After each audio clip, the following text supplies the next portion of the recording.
ابراہیم علیہ الصلوۃ والسلام جنہیں ہم توحید کا امام کہتے ہیں، جنہیں اللہ نے ان ابراہیم کان امۃ قانتا للہ حنیفا ولم یک من المشرکین کہا کہ توحید کے امام ہیں، تنہا ایک امت ہے، شرک سے پاک ہیں، کہ اللہ نے بار بار ان کی توحید پر مضبوطی اور شرک سے برات کا اظہار اور اعلان کیا قرآن کریم میں۔ وہ ابراہیم علیہ الصلوۃ والسلام شرک سے محفوظ رہنے کے لیے، اپنے آپ کے لیے اور اپنی اولاد کے لیے اللہ سے دعا کرتے ہیں۔ ہمیں کبھی شرک کے بارے میں بہت غلط فہمی کا شکار نہیں ہونا چاہیے،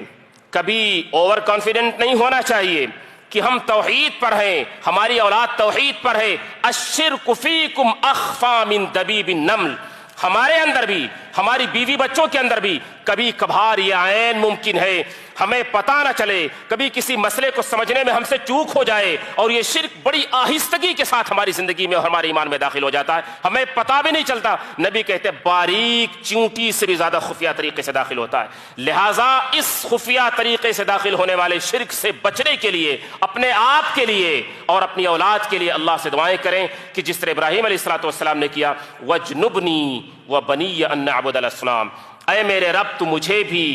میری اولاد کو بھی، یا ہم سب کو بھی اور ہماری اولاد کو بھی شرک سے اور بتوں کی عبادت سے محفوظ کر لے۔ اور رسول اللہ صلی اللہ علیہ وسلم کی سکھلائی ہوئی دعا، اللہم انی اعوذ بک ان اشرک بک وانا اعلم واستغفرک لما لا اعلم، اے اللہ جانے اور انجانے میں، اے اللہ جانے اور انجانے میں کسی طرح سے بھی شرک ہونے سے میں تیری پناہ چاہتا ہوں۔ اس دعا کی برکت سے بندہ شرک اکبر سے بھی محفوظ ہو جائے گا انشاءاللہ، اور شرک اصغر سے بھی محفوظ ہو جائے گا۔ لہٰذا ابراہیم علیہ السلام کی دعا اور محمد رسول اللہ صلی اللہ علیہ وسلم کی اس دعا کو ہمیں پڑھنا چاہیے اور دعا کرنی چاہیے، توحید پر استقامت اختیار کرنی چاہیے، اور شرک کی تمام قبیح شکلوں سے، تمام ظاہری اور باطنی شکلوں سے اپنے آپ کو بچانے کی اور اپنے اولاد کو بچانے کی فکر کرنی چاہیے۔ اللہ عز و جل ہم سب کو توحید اور ایمان پر استقامت نصیب فرمائے۔ ہمارے اندر جو کمی بیشی ہے اللہ انہیں سمجھ کر ان کی اصلاح کی توفیق عطا فرمائے۔